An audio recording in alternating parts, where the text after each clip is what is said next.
For months, a top story at the Michigan Star has been the Biden family scandal. Same for the Tennessee Star and Minnesota Sun. Look deeper, and the majority of the other stories in these local news sites are also the same. What some might miss with the very local-sounding news names, much of the original content comes from Tennessee, the base of Star News Digital Media, whose CEO helped form the National Tea Party. These are basically national political publications that masquerade as a local news organization. Really what they're engaging in is, I would argue, propaganda. Melissa Zimdars is a media literacy professor at Merrimack College. The point is, in some ways, to launder information through this sort of veneer of locality. And so you see Minnesota Sun on Facebook as a source. You think, oh, this is a local Minnesota source. Star News Digital Media also includes the Virginia Star, the Ohio Star, and most recently, the Georgia Star, which launched last November. Some are missing a hallmark of local journalism.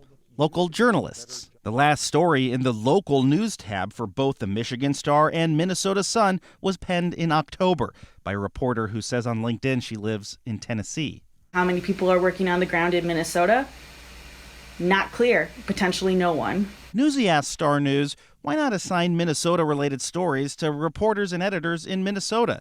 CEO Michael Patrick Leahy's response, your question reflects a misunderstanding on your part regarding the ease of finding and hiring a quality journalist who can write from a conservative perspective in states beyond our base in Tennessee. Do you believe it's an intentional effort to deceive? Yes, I do. They are, taking advantage of that trust that people have with the news organizations in their own communities. CEO Leahy insists the Star News sites remain unbiased. And after our questions, they added a brand new Minnesota State House reporter. In his Twitter profile, he dons a red MAGA hat. On Inauguration Day, he tweeted this message to Sleepy Joe, which we had to black out.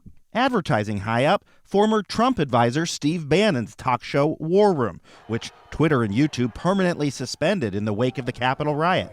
A week after that riot, the publisher of the Georgia and Virginia Star invited Bannon on a podcast, where Bannon went unchallenged in continuing to falsely claim that Trump beat Biden. You delivered 74 million votes and won an election. The legal votes won the election. The growth of these sites has been dramatic. Last summer, Duke professor Phil Napoli mapped hundreds of such sites. He says some lean left, but most are conservative. 2 months after we published that, Columbia University did a study and found that the number had tripled. So before you share a supposed local news story, look a little deeper at who's behind it. Mark Greenblatt, Newsy.